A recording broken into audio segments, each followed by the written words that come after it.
전라도 광주에서 한 며느리가 임신을 하게 되고 충격적인 사건 속에서 시아버지가 며느리의 출산 그리고 가족의 위기를 극복하는 감동적인 이야기입니다. 영상 시청하시기 이전에 구독과 좋아요 부탁드리겠습니다. 저희에게 큰 힘이 됩니다. 전라남도 광주 사시사철 푸른 기상으로 도시를 품어 안은 무등산의 넉넉한 품 안쪽 아늑한 동네에 박만섭 씨 가족이 살았다. 그의 나이 60하고도 하나를 더 넘겼으니 이제는 세상의 쓴맛 단맛을 두루 맛보고 강물처럼 잔잔해진 시절이었다. 평생을 읍내 중학교에서 아이들에게 글을 가르치다 교편을 놓은 그는 퇴임 후 아담한 기와집에서 흙을 벗삼아 지냈다. 손수 가꾸는 텃밭에 푸성귀들이 자라는 것을 보는 것이 그의 큰 낙이었고 유일한 아들 정훈과 그런 아들의 짝이 되어준 며느리 서연을 보는 것은 그보다 더 큰 낙이었다. 이 집의 아침은 언제나 된장 끓는 구수한 냄새와 함께 시작되었다. 아들 정훈은 광주 시내의 건실한 건설 회사에서 일하는 믿음직한 청년이었고 며느리 서연은 이름처럼 상냥하고 고운 마음씨를 지닌 여자였다. 서연이 시집 온 뒤로 몇 해 전 아내를 먼저 떠나보내고 적적했던 만섭 씨의 집에 다시금 사람 사는 온기가 돌기 시작했다. 주말이면 마당 한쪽에서 만섭 씨가 상추 모종을 옮겨 심는 소리, 다른 한쪽에서는 정훈과 서연이 서로의 얼굴에 물을 묻히며 세차하는 소리가 정겹게 어우러졌다. 그 웃음소리가 담장을 넘어갈 때마다 이웃들은 박 교장 선생님 댁은 참말로 복이 들어왔어라며 부러운 시선을 보내곤 했다. 아버님, 오늘 점심은 제가 기가 막힌 것으로 준비했으니께 허리띠 풀고 기다리시라요. 정훈이 땀 젖은 얼굴로 너스레를 떨면 서연이 옆에서 그의 팔을 툭 치며 어머 아버님. 저 사람 말은 믿으시면 안 돼요. 그냥 텃밭에서 뜯은 상추에 쌈장만 새로 만든 건데 뭘 저리 호들갑인지 모르겠어요 라며 수줍게 웃었다. 그러면 만섭 씨는 허허 사람 좋은 웃음을 터뜨리며 흙 묻은 손을 털었다. 나가 니들 덕분에 매일같이 임금님 수라상이 부럽지 않다. 시장이 반찬이라잖아. 니들이 저렇게 마주보고 웃는 소리가 이 늙은이한테는 세상에서 제일 맛있는 반찬이여. 그의 말은 한치의 꾸밈도 없는 진심이었다. 먼저 간 아내가 남기고 간 빈자리는 때때로 시린 바람처럼 그의 가슴을 훑고 지나갔지만 살가운 며느리 서연이 그 빈자리를 따스한 햇살처럼 채워주었다. 서연은 시아버지인 만섭 씨를 그림자처럼 따랐고 만섭 씨 또한 그런 서연을 친딸 이상으로 아끼고 귀히 여겼다. 그는 볕 좋은 날 마루에 앉아 서연이 마당을 거니는 모습을 볼 때마다 먼저 간 아내가 구름 너머에서 영감 흙덩이를 데리고 왔구만. 참말로 잘했어 하며 흐뭇하게 웃는 듯한 환영을 보곤 했다. 그럴 때면 만섭 씨의 눈가에는 저도 모르게 이슬이 맺혔다. 그해 가을은 유난히도 하늘이 높고 푸르렀다. 어느 주말 세 사람은 작정하고 무등산으로 나들이를 갔다. 증심사 입구부터 울긋불긋 타오르는 단풍은 마치 한 폭의 그림 같았다. 아따, 단풍 한번 곱게도 물들었네. 꼭 우리 서연이 볼때기 같구먼. 만섭 씨의 칭찬에 서연은 얼굴을 붉혔고 정훈은 아이고 아버지. 며느리 사랑은 시아버지라더니 저보다 서연이를 더 예뻐하시네요 라며 익사를 부렸다. 셋의 웃음소리는 단풍잎 사이로 부서지는 햇살과 어우러져 더욱 영롱하게 빛났다. 양지 바른 곳에 돗자리를 펴고 앉자 서연이 새벽부터 준비한 도시락이 펼쳐졌다.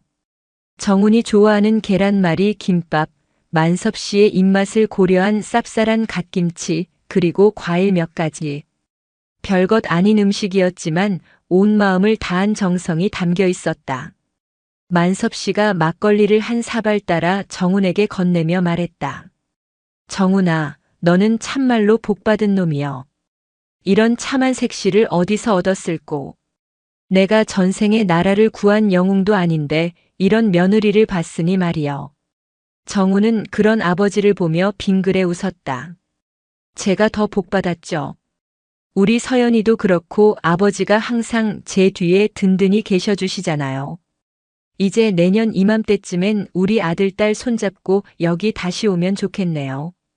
그의 말에 서연의 얼굴이 복숭아처럼 달아올랐다. 그들은 그 완벽하고 찬란한 행복이 다가올 모든 계절 속에서도 변치 않고 이어지리라 믿어 의심치 않았다. 아무도 알지 못했다. 그토록 눈부신 가을날의 풍경 바로 뒤편에서 거대하고 검은 폭풍의 그림자가 소리 없이 드리워지고 있다는 것을. 비극은 가장 행복한 순간을 시기하듯 예고 없이 찾아왔다. 초겨울로 접어드는 문턱, 대지를 적시는 차가운 비가 추적추적 내리던 금요일 저녁이었다. 만섭 씨와 서연은 거실에 마주 앉아 갓 쪄낸 뜨끈한 고구마를 나눠 먹으며 인근 도시로 출장을 갔다가 돌아올 정훈을 기다리고 있었다. 텔레비전에서는 시시콜콜한 이야기가 흘러나왔지만 두 사람의 신경은 온통 창밖의 빗소리와 현관문 쪽을 향해 있었다. 이놈이 온다고 한 지가 한참인데 비도 오고 날도 굳은 뒤 먼 길이 이리도 막힌다냐. 만섭 씨가 걱정이 가득 담긴 목소리로 창밖을 내다보았다. 거의 다 왔다고 아까 연락 왔어요, 아버님. 퇴근 시간이라 그런가 봐요. 금방 올 거예요. 서연이 애써 밝은 목소리로 대답했지만 그녀 역시 까닭 모를 불안감에 심장이 조여오는 것을 느끼고 있었다. 정훈에게 무슨 일이 생길 리 없다고 스스로를 다독이면서도 쿵쾅거리는 심장은 좀처럼 진정되지 않았다. 바로 그때였다. 집안의 무거운 정막을 칼날처럼 가르며 전화벨 소리가 요란하게 울렸다. 서연은 온몸에 피가 차갑게 식는 것을 느끼며 저도 모르게 몸을 떨었다. 불길한 예감. 그녀는 떨리는 손으로 수화기를 들었다. 여보세요? 그 목소리가 미세하게 흔들렸다. 혹시 박정훈 씨 보호자 되십니까? 수화기 너머에서 들려온 것은 차갑고 사무적인 낯선 남자의 목소리였다. 그 뒤로 이어지는 말들은 서연의 머릿속에서 아무런 의미도 갖지 못하고 웅웅거리며 맴돌았다. 고속도로, 빗길 미끄러짐, 대형 화물차, 연쇄 추돌 사고, 상태 위독.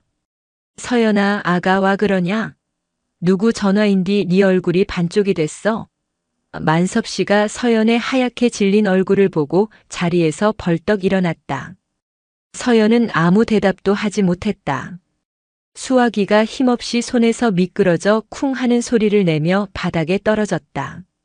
그와 동시에 그녀의 커다란 눈에서 굵은 눈물방울이 봇물 터진 듯 뚝뚝 떨어지기 시작했다. 그 처절한 눈물을 보는 순간 만섭 씨는 모든 것을 알아차렸다. 아들의 이름과 함께 들려온 사고라는 단어가 그의 뇌리를 망치처럼 내리쳤다. 노인의 얼굴이 순식간에 잿빛으로 변했다.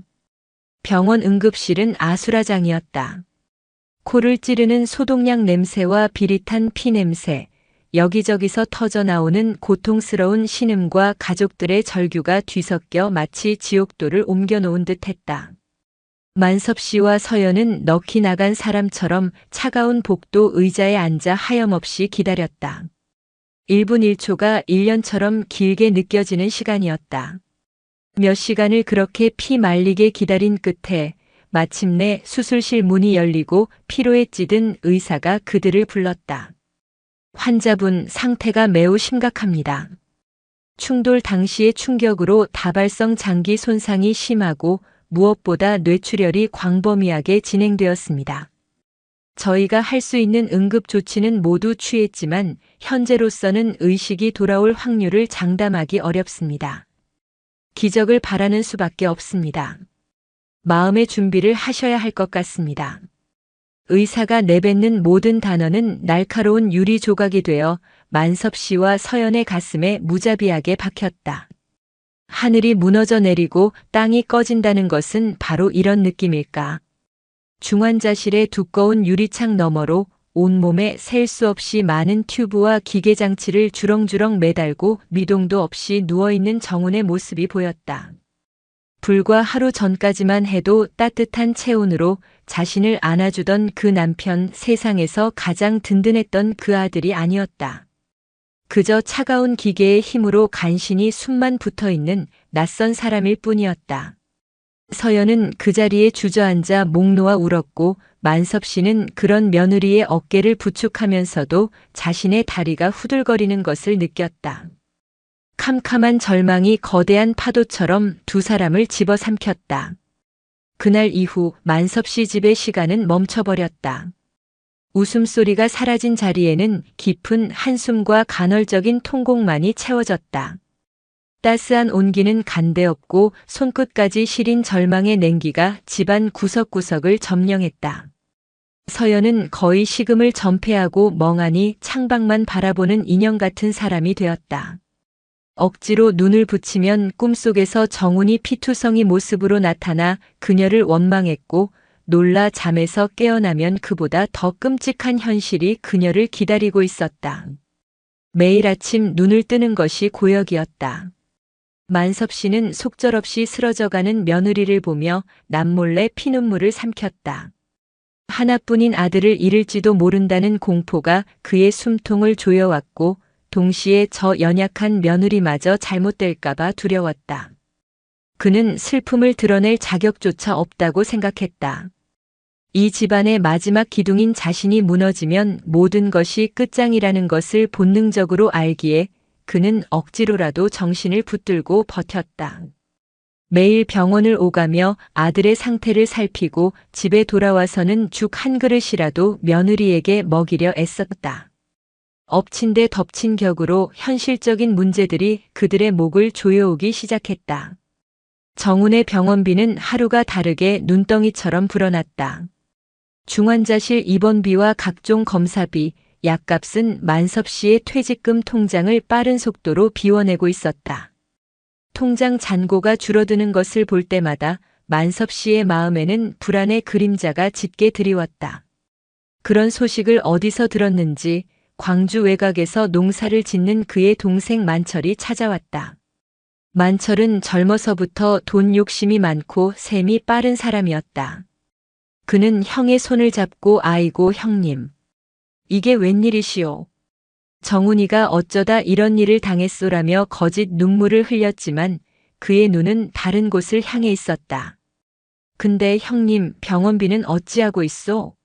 그 돈이 보통이 아닐 텐데. 만섭은 씁쓸하게 고개를 끄덕였다. 내 퇴직금으로 어찌어찌 맡고는 있다만.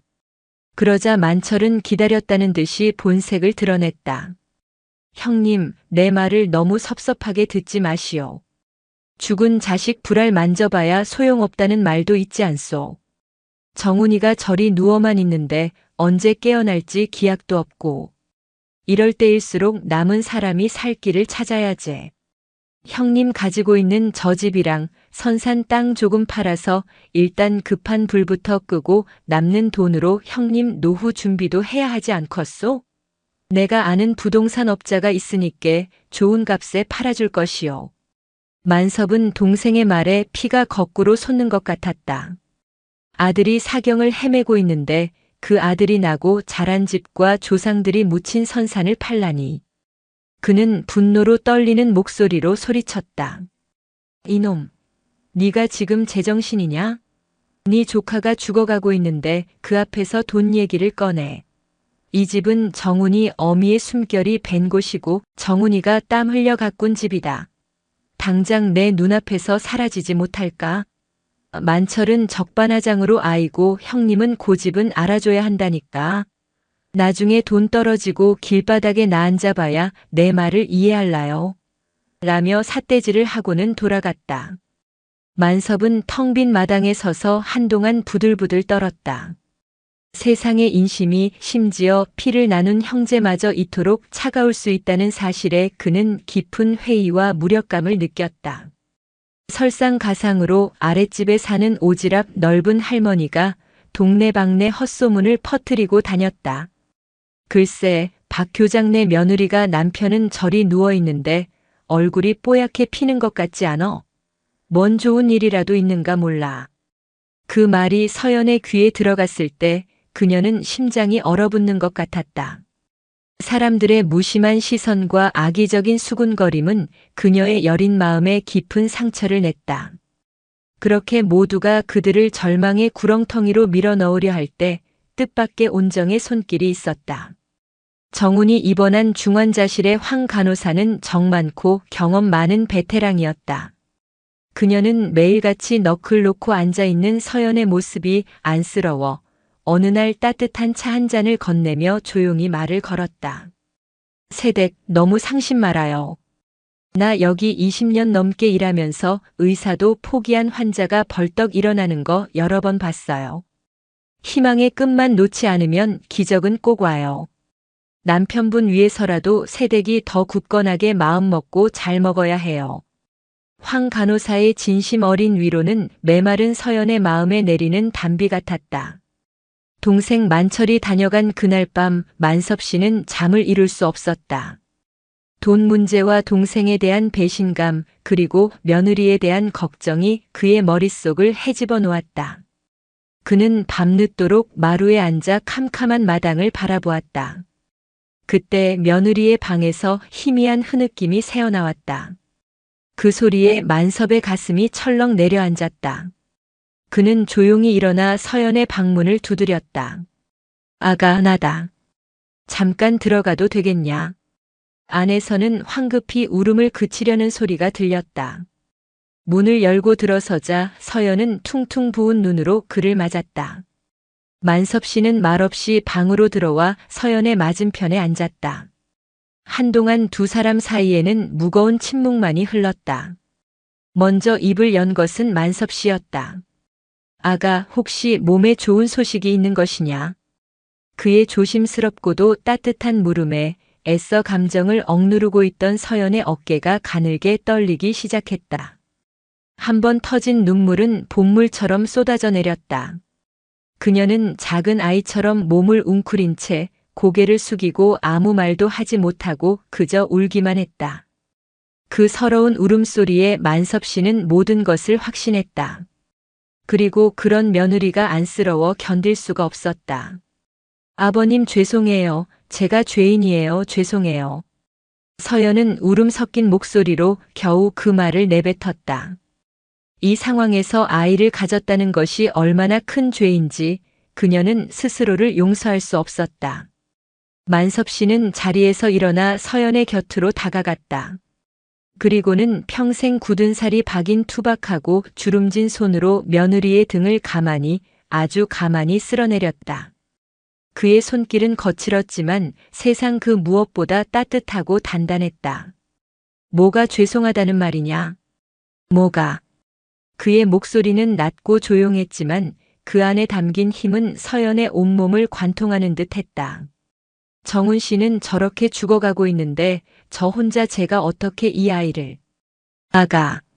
만섭 씨가 서연의 어깨를 힘주어 감싸 안았다. 이 늙은 애비 말 잘 들어라. 그것은 결코 죄가 아니여. 이 칠흑 같은 절망 속에서 하늘이 내려주신 희망의 불씨지. 우리 정훈이가, 이 애비가, 그리고 네가 악착같이 살아내야 할 이유가 하나 더 생긴 것이여. 알겠냐? 그의 눈에도 뜨거운 것이 차올랐다. 이 모든 것이 너무 무섭고 버거워요, 아버님. 저 혼자서는 도저히 감당할 수가 없어요. 아이한테도 미안하고 정훈 씨한테도 너무 미안해서 숨을 쉴 수가 없어요. 혼자라니. 이 애비는 장식으로 여기 있단 말이냐. 오늘 네 작은아버지가 와서 집을 팔자고 하더구나. 내가 소리를 버럭 지르며 쫓아냈다. 이 집은 네가 그리고 앞으로 태어날 내 손주가 살아갈 집인데 내가 눈에 흙이 들어가기 전에는 절대 못 판다고 했다. 세상 사람들이 뭐라고 손가락질하든 돈이 없어 굶는 한이 있더라도 이 애비가 너희들을 다 지켜낼 것이다. 그러니 아가, 너는 아무 걱정 말고 오로지 네 몸만 생각해야 혀. 그것이 지금 네가 우리 가족을 위해 할 수 있는 가장 크고 중요한 일이여. 네가 강해야 뱃속의 아이도 강하고 그 강한 생명력이 분명히 정훈이한테까지 가 닿을 것이니까. 그날 밤 시아버지의 약속은 서연의 가슴 가장 깊은 곳에 성스러운 맹세처럼 새겨졌다. 그것은 단순한 위로가 아니었다. 거친 세상의 풍파를 막아주는 견고한 방패가 되어주겠다는 한 노인의 숭고한 선언이었다. 서연은 시아버지의 넓고 따뜻한 품에 안겨 한참을 더 울었다. 하지만 그 눈물은 더 이상 절망과 죄책감의 눈물이 아니었다. 지독한 슬픔과 두려움이 씻겨 내려간 자리에 아주 작고 연약하지만 분명한 희망의 싹이 시아버지의 사랑을 자양분 삼아 조심스럽게 트고 있었다. 그 약속 이후 만섭 씨는 마치 갑옷을 입은 장수처럼 변했다. 그는 비통에 잠겨 있을 시간을 스스로에게 허락하지 않았다. 다음 날 그는 읍내 시장에 있는 오랜 친구 최 반장의 과일 가게를 찾아갔다. 최 반장은 만섭의 처진 어깨를 보고는 말없이 사과 한 상자를 내밀었다. 형님 다 들었소. 힘내셔. 가게 물건은 그냥 가져다 드시오. 돈은 나중에 정훈이 일어나면 그때 받으면 되니까. 만섭은 친구의 따뜻한 마음에 목이 메어 고맙다는 말도 제대로 하지 못했다. 세상은 차갑기만 한 것이 아니었다. 이렇게 마음을 나눠주는 이웃이 있다는 사실이 그의 어깨를 다시 펴게 했다. 다음 날 새벽부터 만섭 씨의 하루는 전쟁처럼 시작되었다. 그는 비통함에 잠겨 있을 틈도 없이 마치 새로운 사명을 부여받은 사람처럼 움직였다. 이른 새벽 어스름이 채 가시기도 전에 일어나 마당을 정갈하게 쓸고 곧장 부엌으로 들어가 며느리를 위한 음식을 만들기 시작했다. 평생 교단에서 분필만 잡아봤지 부엌 일이라곤 라면 물 하나 제대로 맞춰본 적 없는 그였다. 하지만 그는 서툴고 어색한 손으로 쌀을 씻고 멸치로 국물을 내기 시작했다. 먼저 간 아내가 남기고 간 낡은 요리책을 펼쳐놓고 서툰 솜씨로 남아 한 줄 한 줄 읽어가며 며느리의 입맛을 돋울 음식을 연구했다. 서연아, 이리 와서 아침 먹어라. 입덧에 좋다는 매실차도 한 주전자 따뜻하게 끓여놨으니까.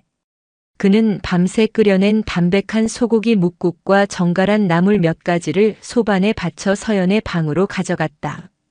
서연이 입맛이 없다며 고개를 저으면 그는 숟가락을 손에 들고 마치 어린아이를 타이르듯 다정하게 말했다. 아가, 네가 먹는 게 아니란다. 뱃속에 있는 내 손주 녀석이 배고프다고 아우성을 치는 것이지. 이 할아비가 밤새 잠도 안 자고 정성껏 만든 것인디 딱 한 숟갈이라도 떠야 하지 않겠냐? 그래야 우리 손주가 힘을 내지. 그의 지극한 정성에 서연은 마지못해 숟가락을 들었고 그렇게 조금씩 아주 조금씩 기력을 찾아갔다. 병원에 가는 길도 언제나 만섭 씨와 함께였다. 그는 중환자실 유리창 너머로 아들을 보며 혼잣말을 하는 것이 아니라 마치 아들이 다 듣고 있다는 듯 큰 소리로 말을 걸었다. 정훈아, 애비 왔다. 오늘은 하늘이 참말로 푸르다. 네 마누라가 오늘 아침에는 이 애비가 끓여준 미역국을 한 그릇 뚝딱 비웠어. 뱃속에 네 아들이 있는지 딸이 있는지는 몰라도 아주 먹성이 좋은 효자 녀석인가 보다. 그러니께 네가 얼른 정신 차리고 일어나서 돈 많이 벌어야겠다, 이놈아. 그의 쩌렁쩌렁한 목소리에 다른 보호자들이 힐끔거렸지만 그는 아랑곳하지 않았다. 그는 서연의 손을 이끌어 차갑게 식어있는 정훈의 손 위에 포개게 했다. 아가, 네가 직접 말해줘라.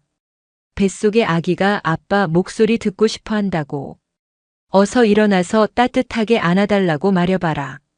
처음에는 망설이며 입을 떼지 못하던 서연도 시아버지의 굳건한 믿음에 힘입어 조금씩 정훈에게 말을 걸기 시작했다.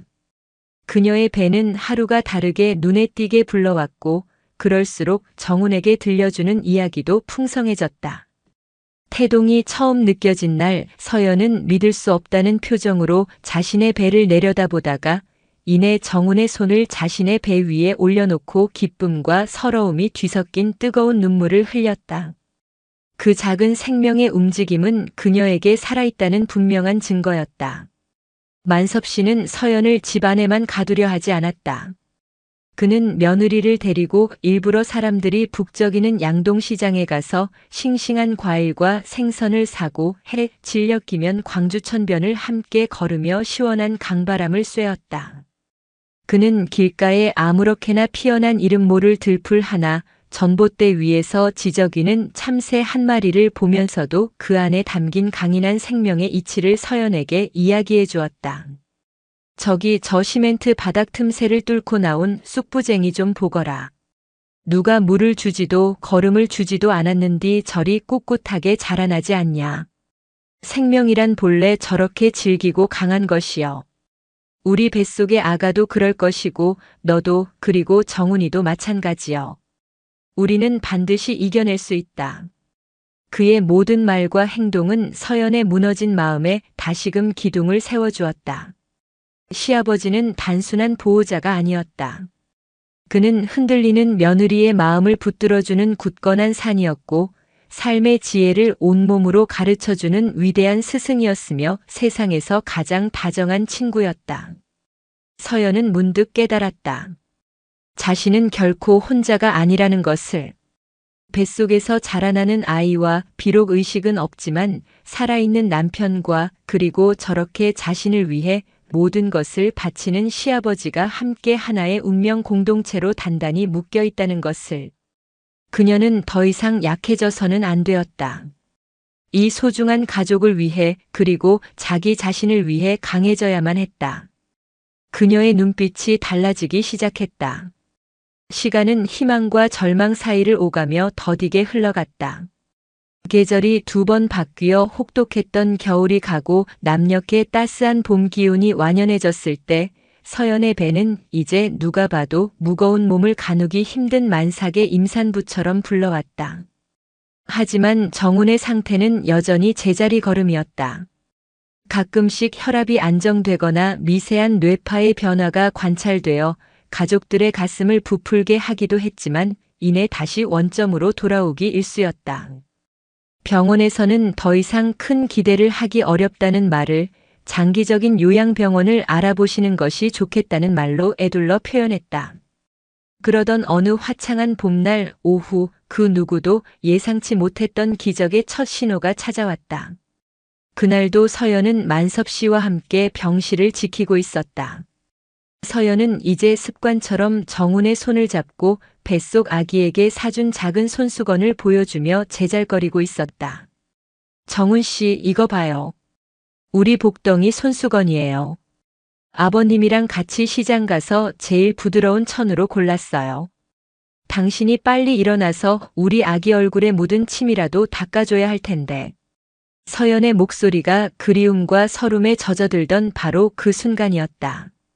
그녀의 손을 잡고 있던 정훈의 손가락이 아주 미세하게 마치 벌레가 기어가듯 꿈틀하고 움직였다. 서연은 순간 숨을 멈췄다. 잘못 본 것일까? 간절한 희망이 만들어낸 헛된 환상일까? 그녀는 심장이 터질 듯이 뛰어 옆에서 깜빡 졸고 있던 만섭 씨를 황급히 깨웠다. 아버님, 방금 정훈 씨 손가락이 움직였어요. 만섭 씨는 잠이 덜 깬 부스스한 눈으로 아들의 손을 뚫어져라 쳐다보았다. 그리고 다시 한번 정훈의 검지 손가락이 경련하듯 살짝 구부러졌다 펴졌다. 아주 작고 미미한 움직임이었지만 그것은 지난 몇 달간 그들을 짓누르던 거대한 절망의 바위를 단번에 깨부수는 엄청난 파동이었다. 정훈아, 내 아들아, 애비 목소리 들리냐? 만섭 씨는 아들의 손을 부여잡고 어린아이처럼 목 놓아 울었다. 서연 역시 뜨거운 눈물을 주체하지 못하고 정훈의 얼굴에 자신의 얼굴을 묻었다. 꺼져가던 희망의 불씨가 마른 장작더미에 옮겨 붙은 듯 다시 활활 타오르는 감격적인 순간이었다. 그날 이후 정훈의 상태는 느리지만 분명하게 호전되기 시작했다. 며칠 뒤에는 눈꺼풀을 파르르 떨었고 마침내 일주일 뒤에는 의료진의 부름에 아주 천천히 눈을 떴다. 오랜 시간 깊은 잠에 빠져있던 그의 눈동자는 초점을 잃고 멍했지만 그는 분명히 깨어났다. 하지만 깨어난 것이 끝이 아니었다. 그것은 훨씬 더 혹독하고 긴 싸움의 시작이었다. 오랜 투병 생활로 정훈의 몸은 뼈만 앙상하게 남아 극도로 쇠약해져 있었고 심각했던 뇌 손상으로 인해 인지 능력과 운동 능력에 심각한 후유증이 남았다. 그는 말하고 싶은 단어를 떠올리지 못해 어린아이처럼 어거리며 힘들어했고 제 손 하나 마음대로 들어 올리는 것조차 버거워했다. 정우는 거울에 비친 자신의 낯선 모습과 아무것도 할 수 없는 무력한 현실을 인지하게 되면서 깊은 절망감에 빠졌다. 건강하고 자신감 넘쳤던 과거의 자신과 아내와 늙은 아버지에게 짐만 되는 현재의 자신 사이의 끔찍한 괴리감은 그를 지독한 무기력과 분노에 휩싸이게 했다. 그는 고통스러운 재활 치료를 거부하며 신경질적으로 소리를 질렀고 자신을 걱정스럽게 바라보는 서연과 만섭 씨의 얼굴을 보는 것조차 괴로워하며 눈을 감아버렸다. 나가. 다들 나가라고. 이딴 몸으로 살아서 뭐하라고 날 깨운 거야? 정훈의 절규에 서연의 마음은 칼로 베이는 듯 아팠다. 하지만 그녀는 물러서지 않았다. 그녀는 이제 더 이상 예전에 연약하고 눈물 많던 서연이 아니었다. 시아버지의 무한한 사랑과 뱃속에서 자라는 아이의 존재가 그녀를 강철처럼 단단하고 현명하게 만들었다. 그녀는 정훈의 곁에 조용히 다가가 그의 거칠고 마른 손을 자신의 만삭의 배 위로 가져갔다. 그래요, 실컷 소리 질러요. 화내도 괜찮아요. 하지만 포기한다는 말은 절대 하면 안 돼요. 당신 혼자만의 몸이 아니잖아요. 여기 당신 아들이 아빠를 애타게 기다리고 있어요. 바로 그때였다. 마치 아빠의 따뜻한 손길을 알아차리기라도 한 듯 뱃속의 아이가 그 어느 때보다 힘차게 발길질을 했다. 쿵 하는 강하고 분명한 태동이 정훈의 메마른 손바닥에 고스란히 전해졌다. 정훈의 눈이 놀라움으로 커졌다. 그는 자신의 손바닥 아래에서 꿈틀거리는 경이롭고 신비한 생명의 움직임에 모든 분노와 절망을 잊은 듯했다. 그의 퀭한 눈에서 굵은 눈물 한 방울이 주르륵 흘러 차가운 침대 시트를 적셨다. 아내의 배를 통해 전해져 오는 작지만 강인한 생명의 고동. 그것은 그 어떤 의사의 처방이나 재활 프로그램보다도 강력한 삶의 의지를 일깨우는 신호였다. 아가. 정우는 무언가 말하려 했지만 감정이 북받쳐 목소리가 제대로 나오지 않았다. 대신 그는 서연의 배를 어루만지는 손에 희미하게 힘을 주었다. 그것은 미안함과 고마움 그리고 어떻게든 다시 살아보겠다는 그의 영혼이 담긴 무언의 약속이었다. 그 가슴 벅찬 모습을 문 밖에서 가만히 지켜보던 만섭 씨는 조용히 돌아섰다. 그의 얼굴에 팬 깊은 주름을 따라 안도와 감격의 눈물이 하염없이 흘러내렸다. 아들과 며느리 그리고 아직 태어나지 않은 손주. 세 사람의 마음이 드디어 하나의 끈으로 단단히 이어지는 순간이었다. 길고 길었던 겨울은 가고 마침내 이들의 집에도 따스하고 눈부신 봄이 오고 있었다. 정훈의 변화는 기적과도 같았다. 뱃속 아이의 존재를 손바닥으로 실감한 이후 그는 마치 다른 사람이 된 것처럼 독하게 재활에 매달리기 시작했다. 살이 찢어지는 듯한 고통이 따르는 물리치료에도 신음소리 한 번 내지 않고 이를 악물었으며 어눌한 발음을 교정하기 위해 밤늦도록 낡은 신문을 소리내어 읽고 또 읽었다. 그 과정은 결코 순탄하지 않았다. 수없이 넘어지고 좌절하고 때로는 아이처럼 서럽게 울기도 했지만 그때마다 서연과 만섭 씨가 그림자처럼 그의 곁을 지켰다. 서연은 이제 곧 아이가 태어날지도 모르는 무거운 몸을 이끌고 매일같이 남편의 재활치료실을 찾았다. 그녀는 정훈이 힘들어할 때마다 그의 땀을 닦아주며 자신의 배에 손을 얹고 여보, 우리 복덩이가 아빠 정말 멋있다고 조금만 더 힘내라고 응원하네요라며 천사처럼 웃어 보였다. 만섭 씨는 집과 병원을 하루에도 몇 번씩 오가며 두 사람의 뒷바라지를 도맡았다. 그는 매일같이 정훈이 좋아하는 반찬을 정성껏 만들어 날랐고 재활을 마치고 지쳐 돌아온 아들의 등을 두드리며 말했다. 아들아, 너무 조급하게 생각하지 마라. 천리 길도 한 걸음부터라고 했다. 네가 오늘 한 걸음을 힘들게 떼면 내일은 두 걸음을 뗄 수 있는 힘이 생기는 법이여. 이 애비랑 네 색시 그리고 네 아들이 다 뒤에서 지켜보고 있으니께 걱정 말고 앞으로 나아가기만 하거라. 가족의 헌신적인 사랑이라는 자양분 속에서 정우는 하루가 다르게 좋아졌다. 처음에는 휠체어에 의지했지만 곧 목발을 짚고 일어설 수 있게 되었고 마침내 비틀거리고 휘청거리면서도 자신의 두 발로 병원 복도를 걷게 되었다. 어눌했던 발음도 점점 명료해져 이제는 제법 긴 문장으로 자신의 생각과 감정을 표현할 수 있게 되었다. 그가 처음으로 아버지 죄송하고 감사합니다. 그리고 서연아 사랑한다라고 또렷하게 말한 날 세 사람은 부둥켜 안고 한참을 울었다. 기쁨의 눈물이었다. 그러던 어느 무더운 여름날 마침내 서연에게 진통이 찾아왔다.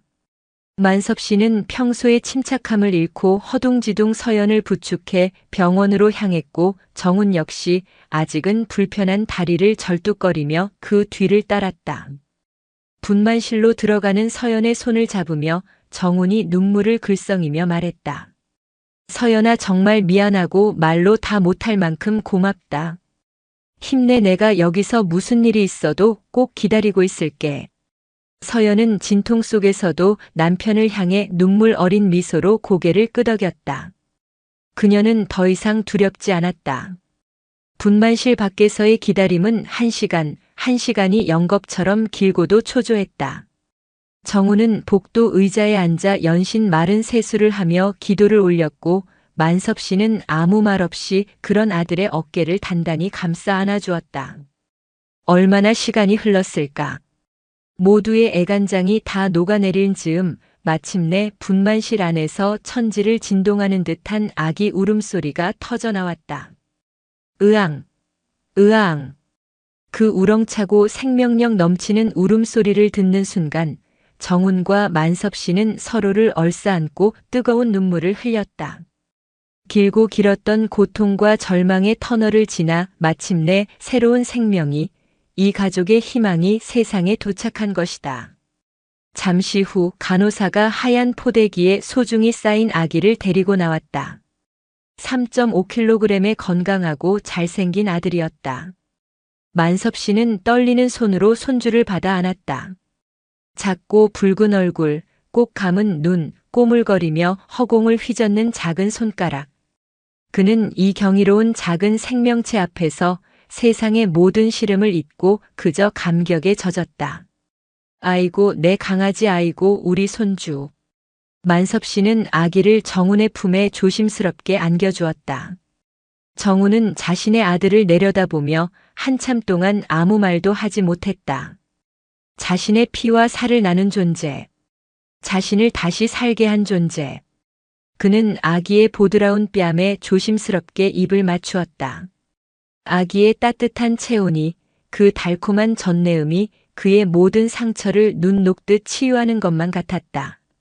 몇 달의 시간이 흘러 뜨거웠던 여름이 가고 풍요로운 가을이 다시 찾아왔다. 박만섭 씨의 집 마당에는 예전보다 훨씬 더 크고 환한 웃음꽃이 매일같이 피어났다. 볕 좋은 오후 만섭 씨는 늠름하고 포동포동하게 살이 오른 손자 박서준을 품에 안고 둥기둥기 어르고 있었다. 서준이는 할아버지의 품이 세상에서 가장 편안하고 좋은지 까르르 소리를 내며 방긋방긋 웃었다. 그 웃음소리는 만섭의 인생의 가장 아름다운 음악이었다. 마당 한쪽에서는 재활을 거의 마치고 예전의 건강한 모습을 되찾은 정훈이 서연과 함께 텃밭의 김장 배추를 돌보고 있었다. 그는 흙 묻은 손으로 서연의 코에 흙을 묻히며 장난을 걸었고 서연은 아유 여보, 애 아빠가 돼서도 아직 어린애 같다니까라며 타박하면서도 얼굴에는 행복한 미소가 떠나지 않았다. 지독했던 사고는 그들에게서 많은 것을 앗아가는 듯 했지만 결과적으로는 그 무엇과도 바꿀 수 없는 소중한 것들을 깨닫게 해주었다. 아침에 함께 눈을 뜨고 저녁에 함께 밥을 먹는 평범한 일상의 기적, 서로의 존재가 얼마나 귀한지에 대한 감사 그리고 세상 그 어떤 역경도 능히 이겨낼 수 있는 가족의 힘을 말이다. 만섭 씨는 새근새근 잠이 든 손주의 얼굴을 가만히 내려다보며 지난 시간들을 회상했다. 그는 이제 며느리와 했던 그날 밤의 약속을 모두 지켰다. 아들은 기적처럼 건강을 되찾았고 며느리는 세상에서 가장 강하고 지혜로운 엄마가 되었으며 사랑스러운 손주는 이 집안의 새로운 희망으로 무럭무럭 자라고 있었다. 그날 저녁 온 가족이 마루에 둘러앉아 서연이 정성껏 끓인 닭백숙을 먹었다. 특별히 만섭 씨가 아껴두었던 동백꽃술이 상에 올랐다. 자, 다들 한 잔씩 받어. 만섭 씨가 술잔을 채우며 말했다. 이 술은 동백꽃으로 담근 술이여. 동백꽃이 언제 피는지 아냐? 가장 춥고 힘든 한겨울에 다른 모든 생명이 다 얼어붙었을 때 저 홀로 눈 속에서 핏빛처럼 붉은 꽃을 피워낸다. 꼭 우리 가족 같지 않냐? 가장 혹독하고 어두운 시련 속에서도 서로를 믿고 희망을 잃지 않았기에 마침내 이렇게 다 함께 웃으면서 이 귀한 밥상을 마주하게 되었으니 말이다. 그의 말에 모두의 눈시울이 붉어졌다. 정훈이 술잔을 높이 들었다. 아버지 정말 감사합니다.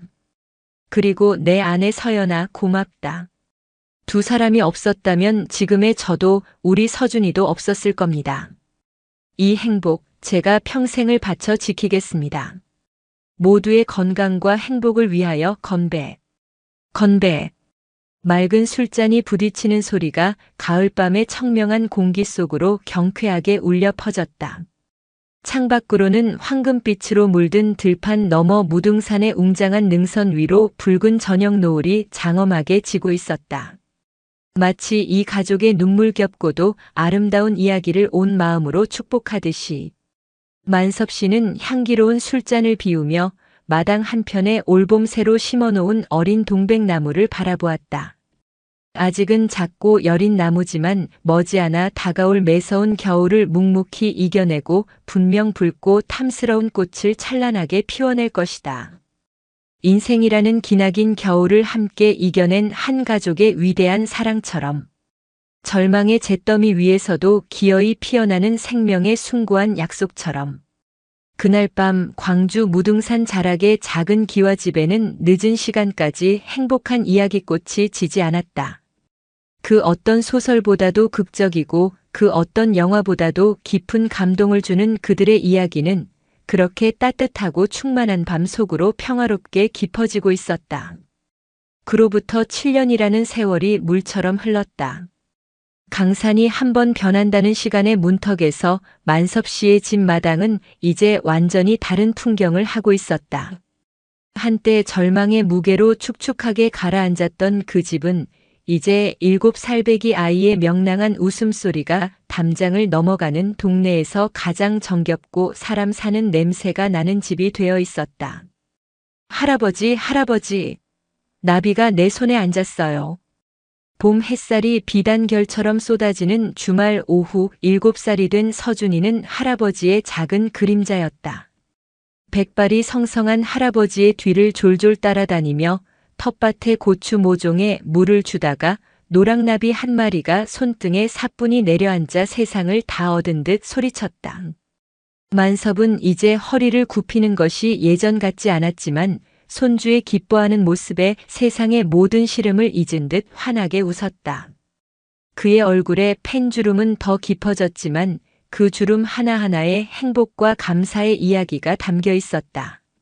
서준이는 마당 한가운데 이제는 제법 어른 나무티가 나는 동백나무 아래로 달려갔다.